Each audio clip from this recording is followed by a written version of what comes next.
Every subject that you need to learn has a core idea.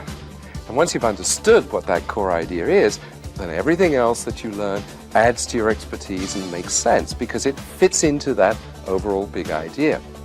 Well, the big idea, the core idea in accelerated learning is that everyone has a personal learning style, a way of learning that suits them best. And once you've found the learning tools, the strategies, if you like, that match that personal learning style, well, you'll be learning in ways that suit your particular brain. And because it's therefore more natural, it's more comfortable, and it's easier. And because it's easier, it's quicker. Hence the name accelerated learning. Well, this video will give you dozens of ideas to learn better and faster. Try them, pick the ones that suit you best, and you'll have a set of learning tools that's custom made for your brain. But why would you want to become a faster learner? I think there are 5 reasons. First, knowledge is doubling every 2 or 3 years. There's more to read, there's more to know. What you know today, unfortunately, won't buy you success tomorrow. Secondly, the average person now leaving college can expect 5 careers in a lifetime. That's not jobs, that's careers.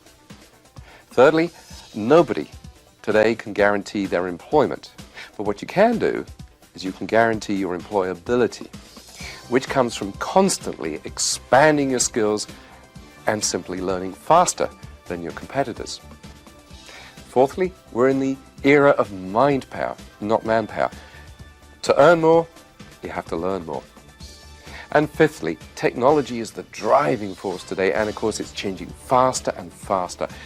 It's all summed up in one word: change.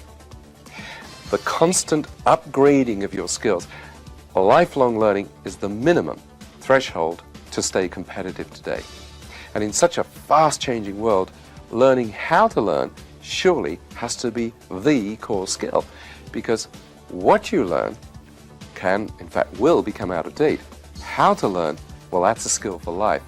And that's incidentally why I really hope that you'll share the techniques on this video with your children. Let me spend a few moments talking about your brain, because that's, of course, what you learn with. 90% of what we now know about the human brain has been discovered in the last 20 years, and accelerated learning is based upon those important new discoveries. Accelerated learning, as you'll see, consciously starts with the big picture because that suits the faster, global, learning right side of the brain. But then it presents information logically to suit the more linear left side of the brain. Here's one of the most fascinating of the new discoveries. There's a middle part of the brain which is a key to your learning. This middle brain controls your emotions, your immune system, a lot of the long-term memory, and it acts rather like a filter. Now, information coming into your brain from your senses passes through this middle brain, but if you're under stress, well, that information may not get released properly to the top thinking brain. The final information you need on your brain is that the idea of a single fixed form of intelligence, which you can measure as an IQ, has, I'm pleased to say, been discredited. In its place, Dr. Howard Gardner, who's professor of education at Harvard University, has shown that we have at least seven different forms of intelligence, and maybe an 8th. Each of those intelligences represents a resource for learning. You have a linguistic intelligence, the ability to absorb and use the written and spoken word. A mathematical logical intelligence, the ability to handle numbers and sequences and logically presented data. There's a visual spatial intelligence. You use this in navigation, in drawing, sculpture, diagrams. There's a physical intelligence, the ability to use your body well. Interpersonal, the ability to communicate well, to read other people's moods and body language sensitively. There's an intrapersonal intelligence. That's an inner-directed intelligence, the ability to be reflective, to make plans, to draw conclusions. And finally, a musical intelligence, the ability to use rhythm and rhyme well. Now, the result of all our research on learning and the brain has led us to see that effective learning follows 6 stages. Let me go over them briefly. Stage 1, your state of mind. You need to be relaxed, motivated, and focused. In other words, to mobilize that middle brain.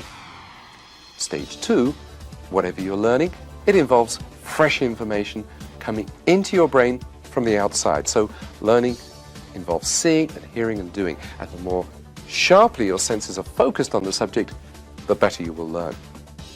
Stage 3, you've now taken in the information. Well, now you need to actively explore the subject to make it your own.